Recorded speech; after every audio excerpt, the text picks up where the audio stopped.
In his bid to dismantle the opposing faction led by Rattigan amidst the turbulent Drimnagh conflict, Fat Freddy Thompson made a strategic move by enlisting the services of his trusted associate, Paddy Doyle.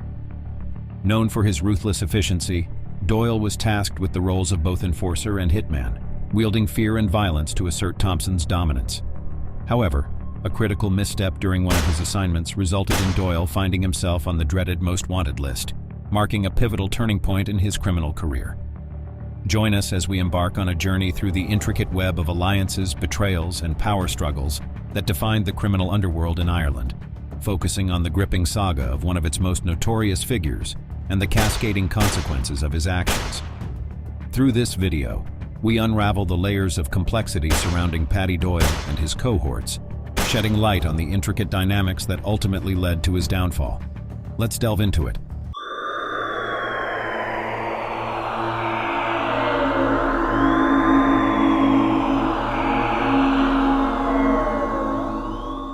Doyle epitomized the third-generation gangland soldier archetype hailing from Dublin, aggressive, acquisitive, and ostentatious, often provoking conflicts at a moment's notice.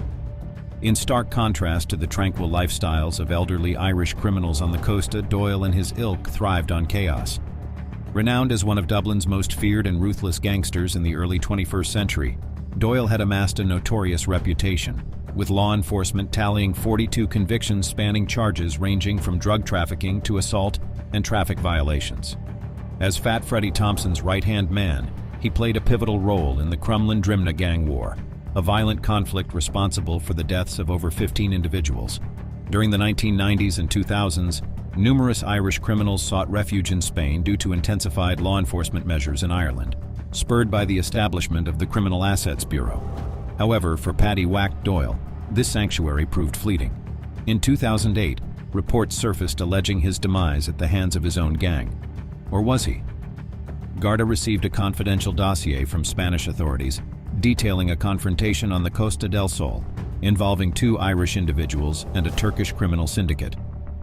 The Garda uncovered that Frederick Thompson and Patrick Doyle had been warned of imminent assassination if they failed to settle outstanding debts linked to significant heroin shipments.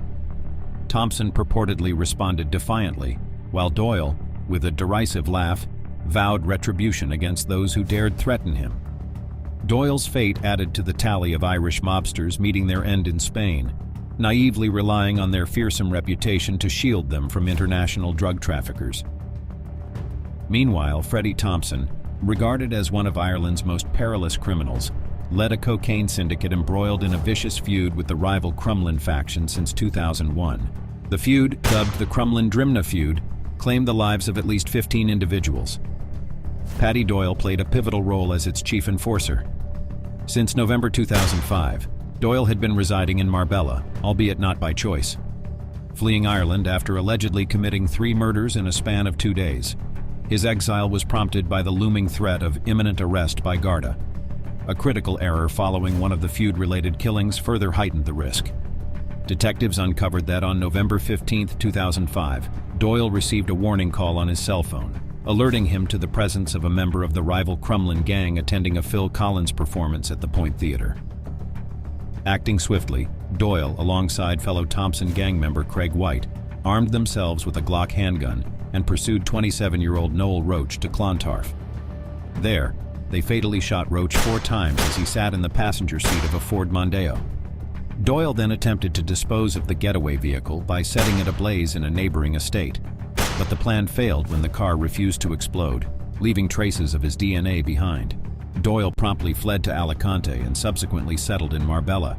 Notably, Garda were already investigating the gangs involved, as Doyle had been observed attending a meeting with fellow Thompson gang members Darren Geoghegan and Gavin Byrne at the Firehouse housing estate, just 2 days before the Noel Roche murder.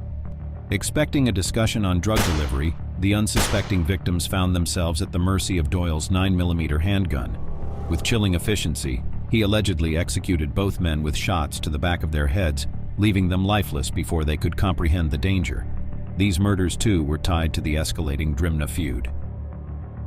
Fast forward 4 years, Craig White found himself sentenced to life imprisonment for the Noel Roche murder, marking the first conviction in a string of gangland homicides. Meanwhile, Doyle remained a prime suspect in the assassination of Joesph Rattigan in Crumlin, July 2002. Rattigan, an 18-year-old member of the rival Crumlin gang, fell victim on Drimnagh's Cooley Road, becoming the feud's second casualty following Declan Gavin, who was suspected of being an informant. Rattigan's demise was ordered by Thompson's inner circle. Joesph was the younger sibling of Brian Rattigan, leader of the opposing faction, who was serving time for Declan Gavin's murder. In his Spanish exile, Doyle grew closer to Freddie Thompson and Gary Hutch, bonding over gym sessions, business dealings, and raucous nights at Marbella's paparazzi bar. Their activities entangled them with formidable international drug traffickers. Yet, despite his utility, Doyle didn't fit Christy Kinahan's vision for his syndicate. His propensity for violence and recklessness, coupled with his independent dealings with other criminal networks, made him a liability Kinahan preferred to avoid. At a certain juncture, Doyle and Thompson were introduced to a Turkish syndicate based in London, facilitating the influx of large quantities of inexpensive heroin from Afghanistan. However, Garda successfully intercepted these shipments led to significant financial losses for the criminal outfit, rendering Thompson and Doyle unable to meet their obligations. Consequently, tensions escalated, drawing not only Thompson but also Doyle into trouble. In addition to his dealings with Thompson, Doyle engaged in side ventures with an English dealer named Simon Cowmeadow, who was evading authorities after a 2007 arrest involving a substantial quantity of ecstasy pills. The same year witnessed an incident with far-reaching repercussions. Though the exact details remain unclear, both Cowmeadow and Doyle found themselves implicated in the disappearance of €500,000 belonging to Christy Kinahan.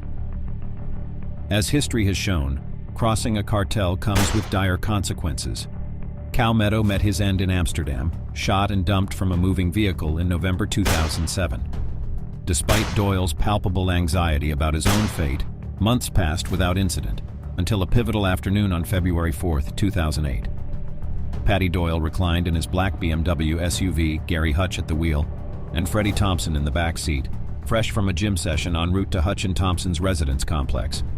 Approaching a crossroad, a car pulled alongside, unleashing a barrage of 5 shots through the passenger window. In a desperate attempt to escape, Doyle exited the vehicle but found himself felled by gunfire, collapsing to his knees, pleading for mercy.